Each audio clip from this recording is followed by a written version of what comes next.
ब्रह्मा क्या करते हैं कि जीवात्मा की अनेक प्रकार की जो वैरायटियां हैं, इसलिए सबके चेहरे एक जैसे नहीं मिलते हैं, वो अनेक प्रकार की वैरायटियां बनाता है ब्रह्मा। तो किसके आधार पर बनाता, उसको भी आधार चाहिए, तो उसके लिए आधार है कर्म। इसलिए भगवान ने गीता में कहा कर्मान बंधेन मनुष्य लोके, कर्म के बंधन में बंध करके यह जीवात्मा यहाँ पर आता है और सुख दुख को भोगता है। सुखोप दुखोपि नको दाता, सुख और दुख को देने वाला कोई नहीं है। ईश्वर को क्या जरूरत पड़ी है कि तुम्हें सुखी करे और दुखी करे। सुख और दुख जो है तुम्हारे ही किए हुए कर्मों का परिणाम, तुम्हारे ही कर्मों का फल है। सुख और दुख ईश्वर भी जब इस धरातल पर आता है तो उसको भी सुख और दुख भोगना पड़ता है। जैसे भगवान राम, लक्ष्मण और सीता तीनों जो है आए, राज्याभिषेक होने जा रहा था प्रभु राम का, लेकिन उनको वनवास हो गया। गंगा के किनारे रात्रि में कुशा आसन पर लेटे हुए हैं राम और सीता, और लक्ष्मण जी पहरा दे रहे हैं। उन्होंने वो दशा देख करके रो पड़े। भगवान राम का जागरण होता है। उन्होंने कहा आप क्यों जो है रो रहे हैं, क्या कारण? बोले मैं जो है ये देख रहा हूँ कि जिस सीता को दीपक की बत्ती टालने के लिए कभी नहीं कहा गया, इतनी सुकुमार, वो तृणशैया पर बालू में पड़ी हैं, और आप वसुधा के राजा होने के लिए जा रहे थे और आप यहाँ पर, ये हमसे देखा नहीं जा रहा है। उन्होंने कहा अरे लक्ष्मण इसलिए रो रहे हो, ये जो है जीवात्मा जब मनुष्य शरीर को धारण करके आएगा तो उसको सुख और दुख भोगना ही पड़ेगा, वो चाहे ईश्वर ही क्यों ना हो। जब जीव आता है तब रोता है, और जो है जब ईश्वर आता है जीव के रूप में तो उसको भी रोना पड़ता है। इसलिए भगवान कृष्ण जिस समय जेल में उनका जन्म हुआ तो उन्होंने कहा माता किसी भी प्रकार की चिंता मत करना, एक बार जब मैं आया था तब मैंने खूब रोया, पूरा राजभवन में तहलका मच गया। अब की बार मैं रोऊंगा नहीं, जो मैं कहूँ वो करना। एक डलिया में हमको रख करके और ले करके चले जाना, ये बंदी आदि सब सो जाएंगे, दरवाजे आदि सब खुल जाएंगे, क्योंकि मैं जो है ईश्वर हूँ। कर्तुम अकर्तुम अन्यथा सर्वे समर्था सा ईश्वरा, करने और ना करने योग्य दोनों में जो समर्थ हो उसको ईश्वर कहते हैं। उसके अंदर एक विशेषता है, वो विशेषता क्या है? एक शब्द है कृपा।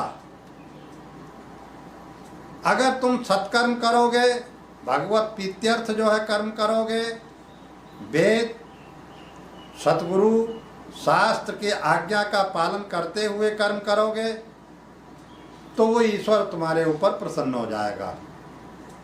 और वेद के विपरीत अगर जो है चलोगे, शास्त्र के विपरीत, सतगुरु के विपरीत, तो पाप कर्म हो गया। वो पाप कर्म करने पर ईश्वर कृपा नहीं करता है। श्रुति स्मृति मवई आज्ञा, श्रुति और स्मृति मेरी आज्ञा है। श्रुति अर्थात वेद, स्मृति अर्थात गीता आदि, ये सब स्मृति, याज्ञवल्क्य स्मृति, गीता, श्रीमद् भगवत गीता स्मृति, ये सब स्मृति है। स्मृति जो है स्मरण करके जो लिखा गया, और श्रुति माने स्वतः ही ऋषि के हृदय में जो पहले सबसे प्रथम प्रकट हुआ वेदों के मंत्रों के द्वारा, वो श्रुति है। श्रुति को अर्थात वेद को कोई लिखने वाला नहीं है, न पंडित, न पुरोहित, न कोई महात्मा, न ईश्वर, या भगवान कोई नहीं लिखा रहे, वो स्वतः ही प्रकट हुआ है। इसलिए सबसे प्रथम जो है सृष्टि में वेद भगवान अर्थात शब्द ब्रह्म, शब्द ब्रह्म के द्वारा भगवान का प्राकट हुआ है। शब्द ब्रह्म में ही 1,00,000 मंत्रों का जो समुदाय है, विश्वकोश जिसे कहते हैं, वो विश्वकोश वेद है। वेद विद गमने धातु से बना है, अर्थात ज्ञान की राशि, उसको वेद कहते हैं। तो यह जो वेद सबसे प्रथम प्रकट हुआ, तो वेद सबसे प्रथम किसको दिया? ब्रह्मा। ब्रह्मा के पास वो वेद पहुंचा और उन्होंने सबसे ज्येष्ठ पुत्र को दिया कि इसका प्रचार प्रसार करो। तो उस वेद में ही ये 4 प्रकार के लोकों का भी वर्णन है। उसमें जो है सबसे प्रथम मृत्यु लोक, यहाँ पर जो भी आता है उसको विदा हो जाना पड़ता है। कोई 60 वर्ष, कोई 70 वर्ष, कोई 100 वर्ष, कोई 80 वर्ष, और कोई पैदा होते ही। तो यह जो योनि है, मनुष्य योनि, या जो भी 84 लाख योनियां हैं, उन 84 लाख योनियों में मनुष्य योनि सर्वश्रेष्ठ योनि है। लेकिन इस मनुष्य योनि में आकर के मनुष्य भ्रमित हो जाता है कि मुझे क्या करना चाहिए और क्या नहीं करना चाहिए। इस बात का जो है बोध उसको तब तक नहीं होगा जब तक सतगुरु नहीं मिलेगा। सतगुरु के मिलने के बाद ही उसको बोध होगा कि मेरे जीवन का उद्देश्य क्या है। सबसे प्रथम तो अपने जीवन को शुद्ध बनाओ, दूसरा अपने मन को शुद्ध बनाओ, तीसरा अपने बुद्धि को शुद्ध बनाओ। जीवन, मन और बुद्धि, जीवन को शुद्ध बनाने के लिए अनेक प्रकार के जो है शास्त्रों में सत्कर्म बतलाए गए हैं। उन कर्मों को करो तो तुम्हारा जीवन शुद्ध हो जाएगा। और मन को शुद्ध बनाने के लिए ध्यानम निर्विषयम मना, मन को शुद्ध करने के लिए ध्यान। उसको पानी आदि से जैसे पात्र आदि साफ करते हैं ऐसे नहीं साफ करना है, उसकी सफाई के लिए ध्यान। ध्यान में जब जो है बैठोगे तो उससे जो है समाधि की सिद्धि होने लगेगी, और समाधि का सिद्धि होते होते बुद्धि जो है शुद्ध हो जाएगी। बुद्धि का शुद्ध होना माने उसमें किसी प्रकार का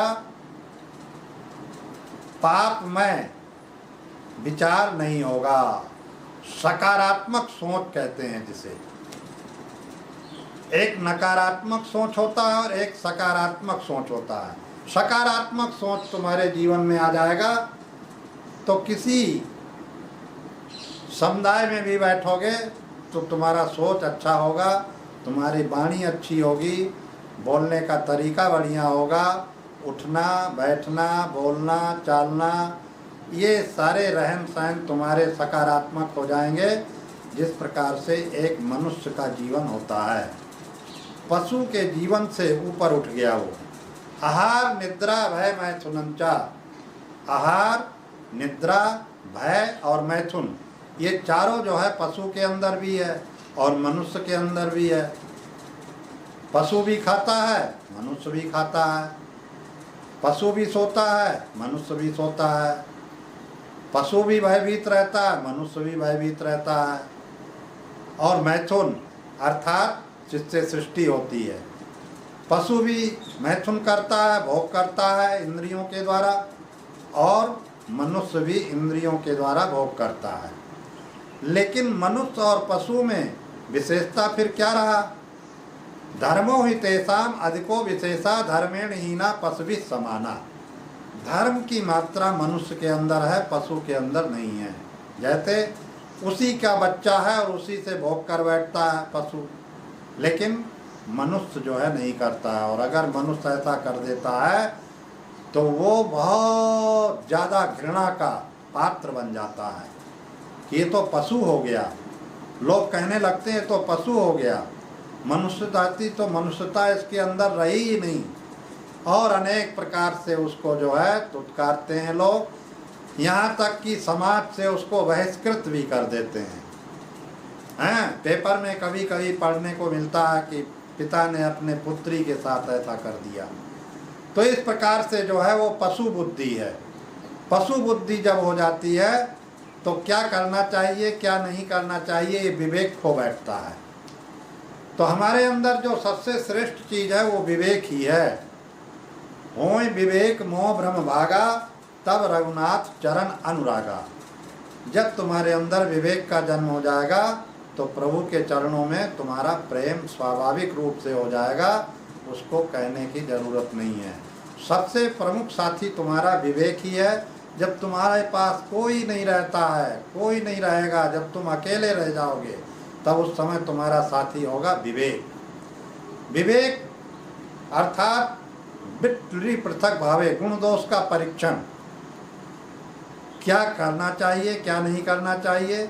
जैसे तुम किसी बनिया की दुकान पे गए, कपड़ा खरीदना है तो उसको हाथ से ऐसे टटोलते हो। अब वो पूछे कि क्यों भाई ये क्या कर रहे हो, तो वो कहता देख रहा हूँ। अब विवेक कर रहा है, कपड़ा मोटा है कि पतला है कि बहुत दिन का रखा हुआ है, वो सब उसमें विवेक कर रहा है अंदर ही अंदर। और वो विवेक करने के बाद लेना होता है, समझ में आ जाता है कि ये ठीक है तो ले लेगा, और अगर उसके समझ में नहीं आया तो छोड़ देगा। दुकानदार जो है नाराज़ होने लगता है, तुम हमारी उंगली रगड़ रगड़ के कपड़ा ख़राब कर दिया। कहेगा क्या ख़राब कर दिया, तेरा कपड़ा बहुत पुराना है इसलिए थोड़ा बहुत लग गया होगा दाग, हैं नया कपड़ा होता तो थोड़ी लगता। मुझे मत बना, मैं भी जानता हूँ, बनियों का बनिया हूँ मैं। इस प्रकार से उसको फटकार करके चल देता है। तो वहाँ पर विवेक, जैसे खिचड़ी बनाते हो तो उसमें चावल और दाल दोनों को जो है मिला देते हो। अगर चावल से दाल को अलग करना है तो एक एक करके बीनना पड़ेगा।